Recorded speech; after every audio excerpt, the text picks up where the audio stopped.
За сайн байцгаана уу? Та бүхэндээ энэ өдрийн мэндийг хүргье. За би та бүхэндээ ээлж дугаараа бэлтгэж хүргэж байна. Энэ удаагийн дугаар бол хэрэглэгчийн боловсрол гэж чухам юу юм бэ? Энэ талаар ер нь ямар нэр томьёо ойлголт олон улсын туршлага байдаг талаар та бүхэндээ товч танилцуулга шийдлээ. За хэрэглэгчийн боловсрол гэж юу вэ? За миний өнөөдрийн та бүхэнд тавих танилцуулга бол 3 хэсгээс бүрдэж байна гэж үзэж байна. За тэгээд хэрэглэгчийн боловсрол гэж юу вэ? Нэр томьёо ойлголтын талаар ярина.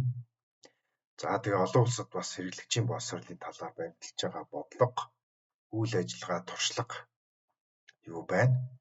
За тэгээд бас нэг довч дүгнэлтийг бас та бүхэнд хүргэнэ. За ингээд юуны өмнө та бүхэнд энэ олон улсын хэрэглэгчийн байгууллагаас гаргасан товч судалгаа харагдаж байна. За энэ нь юуг илэрхийлж байна вэ гэхлээр. За ер нь бол хэрэглэгчтэй юу хэрэгтэй байд юм бэ? Тэ? Хэрэглэгч ер нь юуг эзэмших ёстой байдгийг, өөрөө яг юуг мэдчих ёстой байдгийг. Тийм ээ. Энэ талаар энэ зурагт харуулсан байна.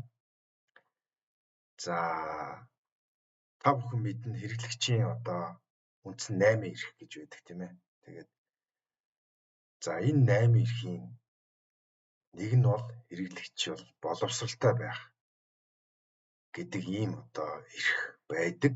Тэгэхээр энэ хэрэглэгчийн гол үндсэн эрх бол хэрэглэгч өөрөө боловсралтай байж иж ямарваа нэгэн эрхэн зөрчигдөхгүй ямар нэгэн бараа ажил үйлчлэхээс хохирол амсахгүй байх ийм боломжтой. Тэгэхээр хэрэглэгч өөрөө мэдлэгтэй, боловсралтай байх нь зүйн ёсны хэрэг байна. За тэгэхээр энэ дээр та бүхэн юу харж байна гэхээр access, inclusivity, safety, protection of economic interests, information, education, redress, representation, sustainability, privacy, e-commerce rights гэж байна. Дандаа л хэрэглэгчийн хэрэгцээ гэж үздэг байгаа тийм ээ. Аюулгүй байх эрх гэж байна. За тэгээд эдийн засгийн энэ ашиг сонирхлоос хамгаалагдах эрх гэж байна. Мэдээллээс хамгаалагдах эрх, цахим худалдаанаас хамгаалах эрх, privacy буюу энэ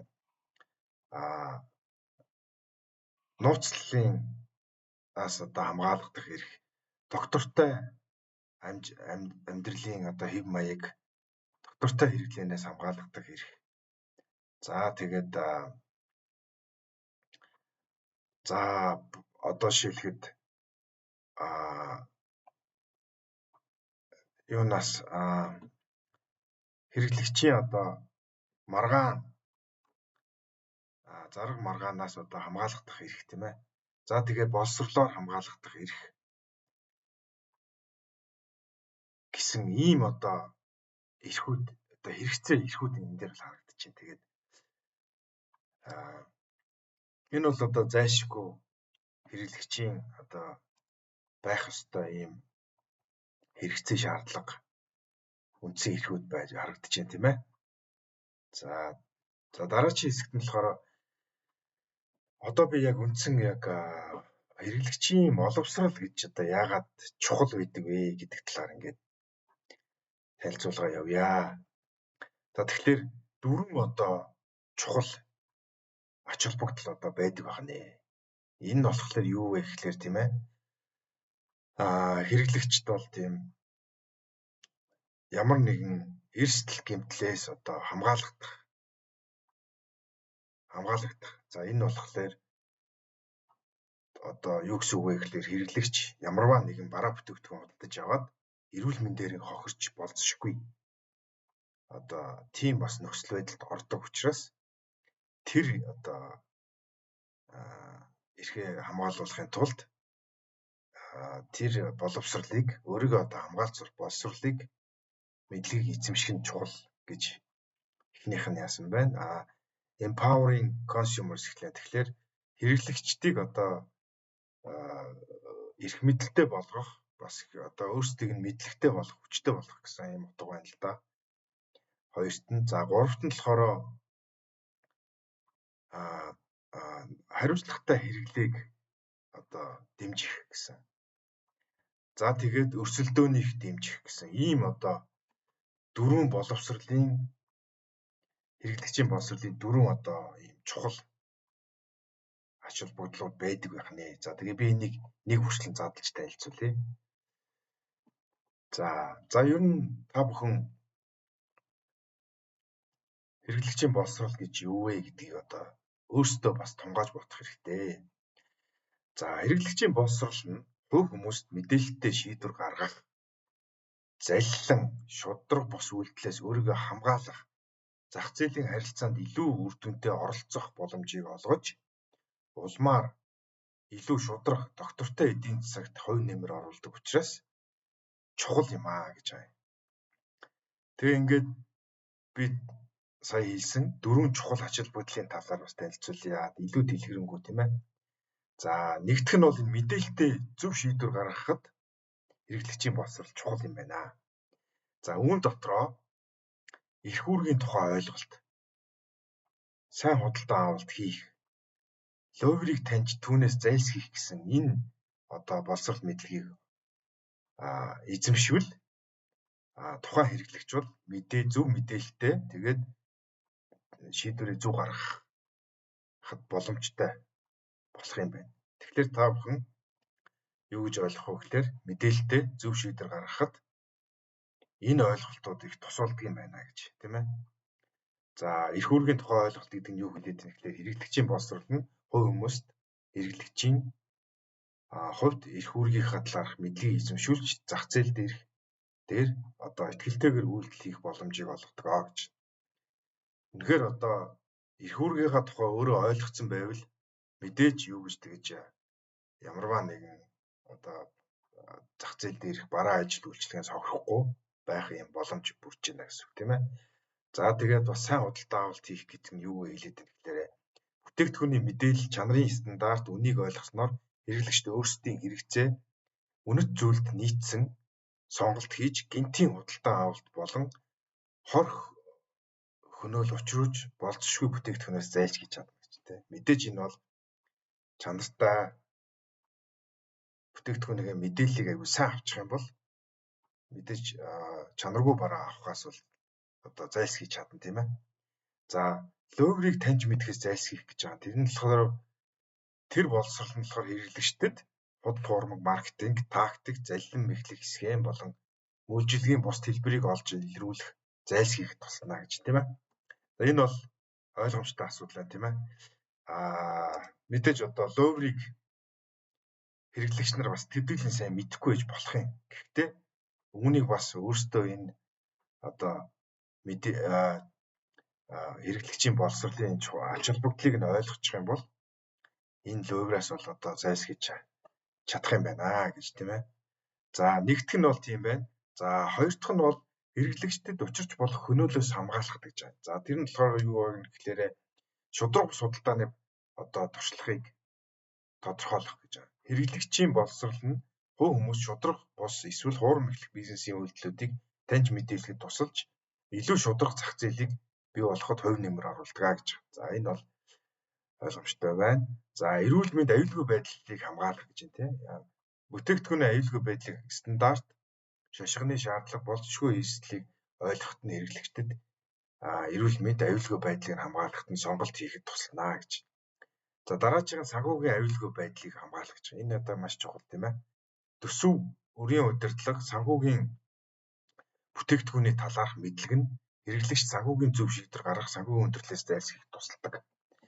За ер нь манад бол одоо хөвчлэн бид нар одоо санхүүгийн одоо үйлчлэгээ үзүүлж байгаа байгууллагын талаар үйлчилгээ одоо маркетинг энэ бүхнийг мэдхгүйгээсээ болж мөн одоо бас гэрээний талаар мэдлэггүйгээсээ болж одоо маш их хохирдог ийм асуудлууд байдаг. Тийм учраас санхүүгийн аюулгүй байдлаа хамгаалж чадах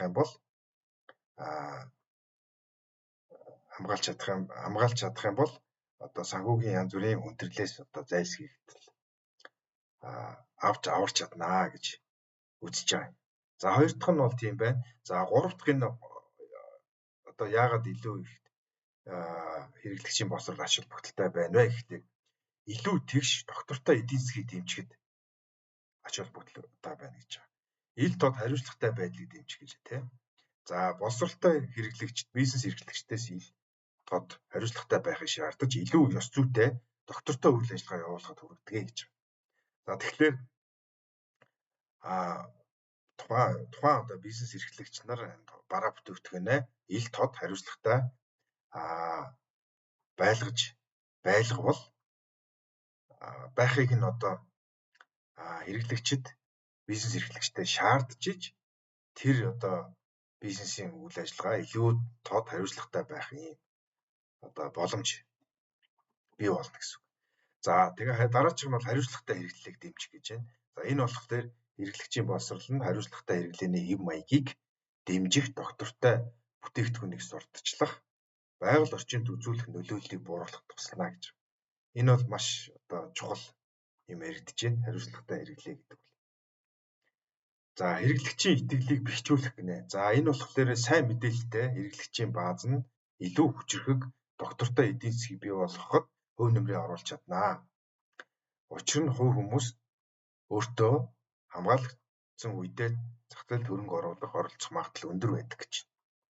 За тэгэхээр хэрэглэгчийн итгэлийг нь одоо бэхжүүлж авах нь мэдээж зах зээл одоо харилцагч нарын одоо бизнес эрхлэгчдийн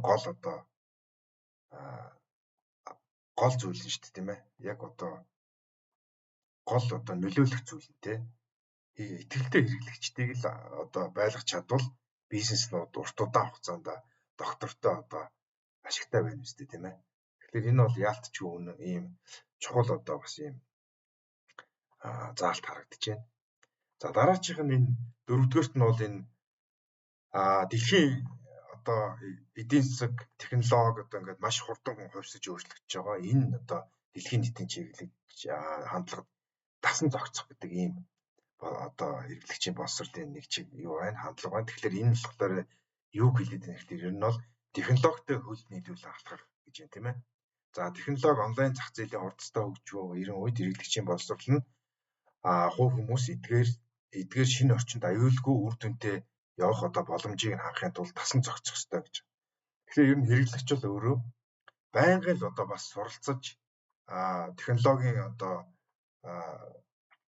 хөгжилтэй хөл нийлүүлэн явж явах нь бол өөрт одоо хохирохгүй байх хэрэглэгч ямар нэгэн одоо бараа үйлчилгээнээс хохирохгүй байх тэр боломж нь л одоо илүү бий болно л гэсэн ийм ойлголт байна тийм ээ. Шинээр гарч ирж буй асуудлуудыг шийдвэрлэх гэж байна. За хэрэглэгчийн боловсролын хөтөлбөрүүд нь онлайн нууцлал мэдээллийн аюулгүй байдал хиймэл оюун ухааны хэрэглэгчийн эрхэд үзүүлэх нөлөө зэрэг шинээр гарч ирж буй асуудалд шийдвэрлэнэ гэж. За энэ бол яг яалтчгүй бас технологийн хөгжилтэй хамаарал бүхий ийм асуудал байна тийм. Нууцлалын асуудал байгаа, privacy тийм. Энэ бол яалтчгүй одоо тулгамдаад байгаа нэг юм асуудал байгаа. Тэгэхээр хэрэглэгч нар өөрсдийнхөө мэдээллийг алдах, нууцлаа алдах энэ дээр бол өөрсдөө бас мэдээлэлтэй боловсралтай байж өөрийгөө хамгаалнаа гэж үзэж байна тийм. За дараачих нь бол энэ насан туршийн боловсролыг дэмжих гэдэг. Энэ болохоор хэрэглэгч амьдралынхаа туршид зах зээлийн одоо өөрчлөлт, шинэ технологи засан зохицох ёстой. Тэгээд хэрэглэгч байгаа боловсролыг бол одоо тасралтгүй хөгжүүлж явж явах ёстой. Ийм үйл явц байх ёстой гэж үзсэн байна. Тэгэхээр насанд одоо байнгын суралцаж хэрэглэгчийн боловсролыг өөрөө бас ингээд дээшлүүлж явах хэрэгтэй гэдэг ийм агуулга харагдаж байна. За дараагийн хэсэгт би энэ нэг олон улсын туршлага эднээс бас жоохон оруулъя гэж бодсон юм аа. Тэгээд за дэлхийд одоо хэрэглэгчийн боловсрол ер нь ямархуу байж байна гэдэг талаар би бас товчхон ярья.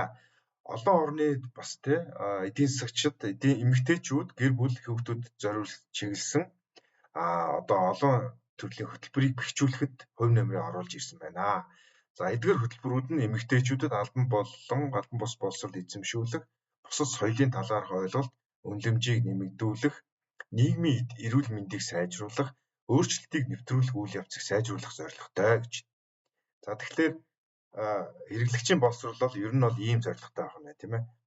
За тэгээд одоо бас олон улсад энэ явж байгаа энэ олон мэргэжлийн хэдэн байгууллага бол олон улсын оролцоог хангаж ажиллаж байгаа гэж байна. Яг энэ чиглэлийн байгууллагууд. За тэгээ эдгээрийн заримд нь энэ заримаас нь дурдсан байна. Ихэвчлэн Америкийн байгууллагуудын жишээг авсан байна. Олон улсын гэрийн одоо home economy гэж яриад идэм энийг орчуулгын жоохон тавьсан байна. Home economy гэдэг ийм холбоо байна. За нөгөөх нь бол Америкийн гэр бүлийн эдийн засгийн нийгэмлэг. Одоо бол Америкийн гэр бүл хэрэглээний шинжилгээ ухааны нийгэмлэг гэж байгууллага байна. За эхнийх нь бол IFHE гэдэг дараачих нь AFCS гэдэг байгууллага байна. За дараачих нь бол Америкийн олон улсын ихтэйч сургуулиуд болон газрын тэтгэл засгийн газрын тэтгэлэгт коллежүүдийн холбоо гэж.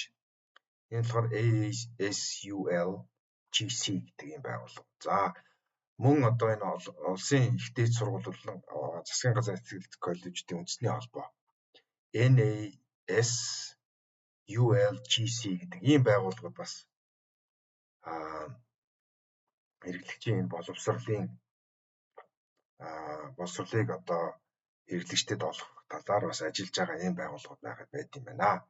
За мэргэжлийн зөвлөлүүд хүмүүсийн амьдралын нөхцөлийг сайжруулахын тулд бусад одоо энэ улс оронд гэрийн эдийн засаг буюу home economy тэнхэн байгуулахад туслах зорилгоор төгсөгчдийг ажилд авснаар Америк улсын эдийн засагч эх орноос гадуур илүү одоо энэ хэрэглэгчийн боловсролыг одоо олгоход оролцох болсон гэж байна л да. За Америк улс цөөн хідэн мужууд ирээдүйн хүн амыг сургах зорилготой хэрэглээний боловсролын хөтөлбөрүүдийг бий болгосон гэж байна. Техасын хэрэглээний зах зээлийн хэрэглэгчийн алба техасчуудыг санхүүгийн мэдлэгтэй хэрэглэгчийн хувьд зөв шийдвэр гаргахад сургах зорилготой байсан гэж. За тэгэхээр энэ одоо нийгэмлэгүүд ер нь бол жишээлхэд энэ дээр бол санхүүгийн одоо хэрэглэгчийн боловсролын талаар ярьсан байна л да. Тэгэхээр хэрэглэгч ер нь санхүүгийн боловсролыг сайн эзэмшснээрээ ямар нэгэн одоо үйлчлэгнээс хохирохгүй байх юм одоо боломжтой гэдэг энэ одоо жишээгээр харуулж байна л да. За Австралид болохоор энэ хэрэглэгчийн боловсролын талаар бол 9-10 дугаар ангиас нь одоо эхлэн боловсролын карьерийнхаа туршид сонгон суралцах хичээл эхэлдэг гэж шүү. Тэгэхээр энэ манайх бас энэ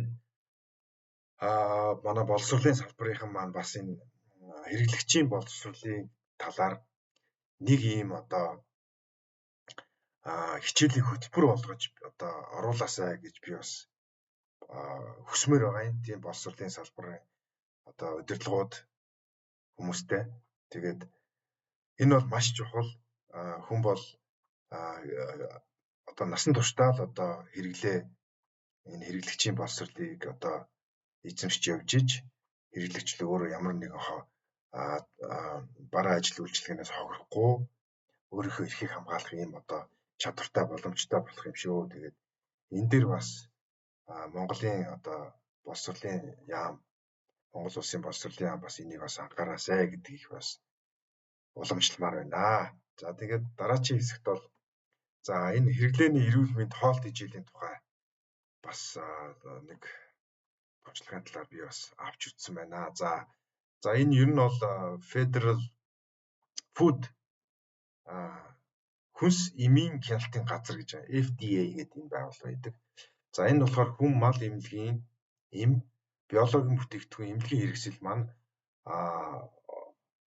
хүнсний хангамж, гоо сайхны бүтээгдэхүүн, цацрах туяа ялгуул бүтээгдэхүүний аюулгүй байдал, өөрөөр нөлөө аюулгүй байдлыг хангах замаар нийгмийн эрүүл мэндийг хамгаалах үүрэгтэй ийм байгууллага юм байна. За тэгэхээр энэ бас одоо хүнсний аюулгүй байдал, энэ хүнсний одоо чанар стандартын энэ одоо аюулгүй байдлыг бас хангаж ажилладаг ийм одоо олон улсын том байгууллага байна. FDA гэж байгууллага. FDA нь олон нийтэд үнэн зөв шинжлэх ухааны үндэслэлтэй эрүүл мэндийн мэдээллийг өгдөг. FDA эхлээд хянуулахгүйгээр эрүүл мэндийн талаар ямар нэгэн нэхэмжил гаргах нь хууль бус болдог гэж байна. Энэ нь ердийн хүнсний бүтээгдэхүүний бүтцийн болон үйл ажиллагааны нэхэмжлийн хувьд тийм биш байдаг гэж байна. За хэрэглэгчд эрүүл мэндэд анхаарал хандуулж эрүүл хооллох нь эм хэрэглэхээс илүү одоо өвчнөөс урьдчилан сэргийлэх сайн арга гэдэгтээ ихэнхэн санал нийлсэн гэж байна.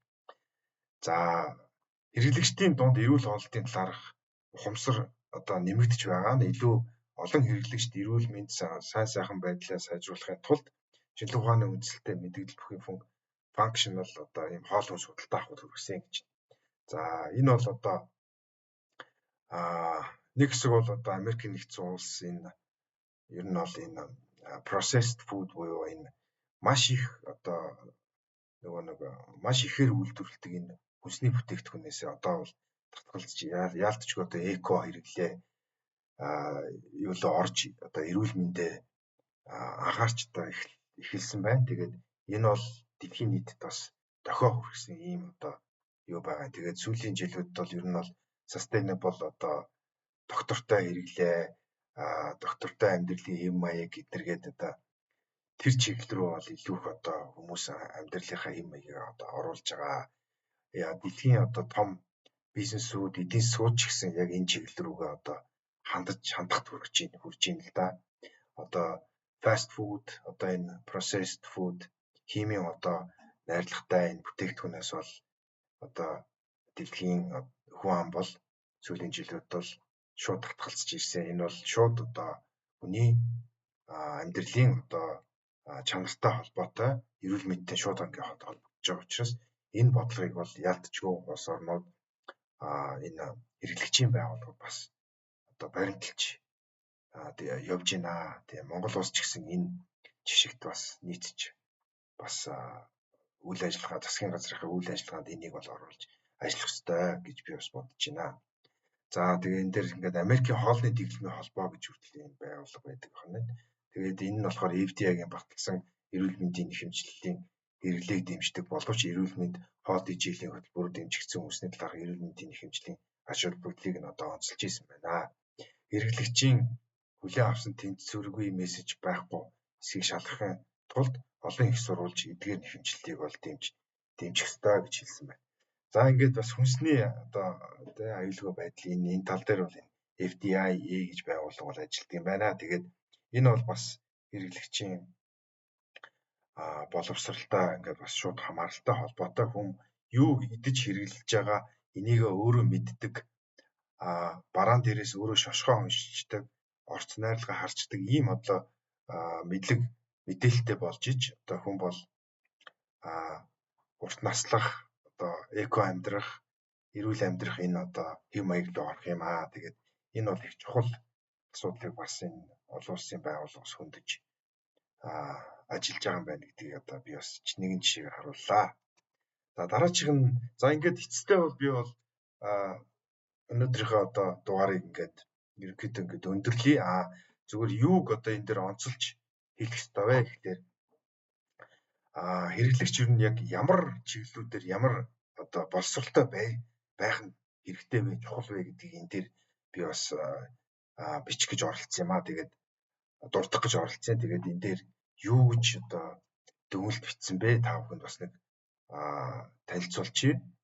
Ер нь бол хэрэглэгчийн боловсрал нь албан боловсрал, насан туршийн боловсрал, зорилттой санаачлагуудыг багтаасан мэдээлэлтэй шийдвэр гаргах, эрхээ хамгаалах, хэрэглэгчийн эрхийг хамгаалах, мөн хэрэглэгчийн хариуцлага, за хариуцлагатай хэрэглээг дэмжих, мэдлэг ур чадварыг одоо эзэмшүүлэх зорилготой хүний хэрэглэгчийг. За мөн хэрэглэгчийн боловсрал нь бол санхүүгийн мэдлэг, хэрэглэгчийн эрхийг олгох, бүтээгдэхүүний чанар, аюулгүй байдлын талаар суралцах, худалдаа авалтын талаар мэдээлэлтэй сонголт хийх гэх мэт төрөл бүрийн салбаруудыг ингээд хамарж байгаа тийм. Тэгээ энэ нь болохоор хэрэглэгчдэд зах зээлийг үр дүнтэй удирдах боломжийг нь олгох зорилготой гэж. Тэгээ хүн одоо энд би бас нэг үгийг хэлмээр ухаалаг хэрэглээ гэж маш одоо чухал одоо ойлголт байдаг. Тэгээд ухаалаг хэрэглэе гэж одоо ер нь юу вэ гэхлээр ер нь бол хүн бол өөрт хэрэгтэй, эрүүл мэндэд хэрэгтэй хамгийн наад захын одоо хэрэгцээгээ хангах стандартын за тэгээд мэдээж тэр шошго, барааны шошго, бараа бүтээгдэхүүнийхээ одоо үйлчлэгээнийхээ тайлбаруудыг өөрөө уншиж чаддаг хэрэглэгчийн энэ мэдээлэл боловсролыг одоо нэмэгдүүлэхэд одоо миний өнөөдрийн энэ одоо танилцуулга бол гол зорилго нь оршиж байгаа маа. Тэгээд энэ дээр бол ингээ хэрэглэгчийн боловсролын үндсэн чиглэлүүд гэж байгаа. За тэгэхээр мэдээж хэрэглэгч бол одоо санхүүгийн мэдлэгтэй байх хэрэгтэй байх нь байна. Хэрэглэгчийн эрх үүргийг сайн мэдж явах хэрэгтэй байна, тийм ээ. Бүтээгдэхүүний мэдлэг чанарын тухай өөрөө мэддэг байх хэрэгтэй байна, тийм. За зарц сурталчилгаа, маркетингийн талаар ойлголттой байх хэрэгтэй. Доктортой хэрэглээний талаар мэддэг байх хэрэгтэй. Ёс суртахуунтай хэрэглээтэй байх хэрэгтэй. За мөн хэрэглэгчийн эрхийг хамгаалах чиглэлээр энэ одоо асуудал тулгарвал одоо яаж одоо өөрсдийгөө хамгаалж шийдвэрлэх үү гэдгийг мэддэг байх хэрэгтэй. За тэгээд дараагийн хэсэгт нь яг ер нь бол түрүүний миний одоо эхний ярьдаг энэ боловсролын үндсэн чиглэлүүд бол эднэр байна. Тэгээ энэ үндсэн одоо энэ мэдлгүүдийг хэрэглэгч өөрөө ингээд эзэмшсэн багт бол хэрэглэгчийн эрх нь зөрчигдөхгүй өөрөө хохирохгүй эрүүл одоо аюулгүй орчинд амьдрах ийм одоо боломж олцоо үүснэ. Тэгэхээр та бүхэн энэ хэрэглэгчийн боловсралтай байхад өөрсдөө одоо анхаарал хандуулж ач холбогдол өгч одоо амьдарч ажиллахыг хүсэж байна та бүхнээс. За тэгээд дараагийн хэсэгт болохоор энэ хэрэглэгчийн боловсролын талаарх энгийн жишээнүүдийн талаар дурдсан байна. За тэгэхээр эхнийх нь бол энэ зээлийн зөвлөгөө гэж байна. За би энэ бүхнийг дурдж ярихгүй. Одоо үндсэндээ миний ярих би бол гол одоо үндсэн асуудлаа та бүхэн танилцуулсан учраас энэ бүхнийг дурдаад ярьчих. Зээлийн зөвлөгөө, хүнсний аюулгүй байдал, онлайн худалдааны аюулгүй байдал, гэрээний тухай ойлголт гэж байна. За түрүүний яг мэдлгүүдийн жишээ явж байна л да. Хэрэглэгч яг ямар мэдлэг боловсролтой байх талаар жагсаалтуудад эднэр орно л доо. Гэрээний тухай ойлголт, за мөн хэрэглэгчийн янз бүрийн төрөл ойлгох гэж байна. За тэгээ хэрэглэгчийн өөрөө оролцоо. За тэгээ хэрэглэгчийн хөдөлгөөн гэж юу юм бэ гэдгийг бас ер нь бол ойлгож чаддаг гэмгөө. За зам төлөвийн эдийн засаг гэж бас юм байдаг. За ингээд эцэст нь захим худалдааны тухай ярьсан байна. За тэгээд энэ бүгдийг хэрэглэгч маань ойлгож одоо боловсрол мэдлэгтэй болсноор хэрэглэгч маань өөрөө болцшгүй одоо хохирлоос өөрийгөө хамгаалж ийм чаддаг, чадвартай одоо мэдлэгтэй, боловсралтай ийм хэрэглэгч болох юм аа. Тэгээд өнөөдөр би гол нь яг одоо энэ одоо асуудлыг та бүхэндээ танилцуулахыг хичээлээ. Хэрэглэгчийн боловсрол гэж юу вэ гэдэг асуудлыг тавьж танилцууллаа. Ингээд та бүхэндээ анхаарал хандуулсанд маш их баярлалаа.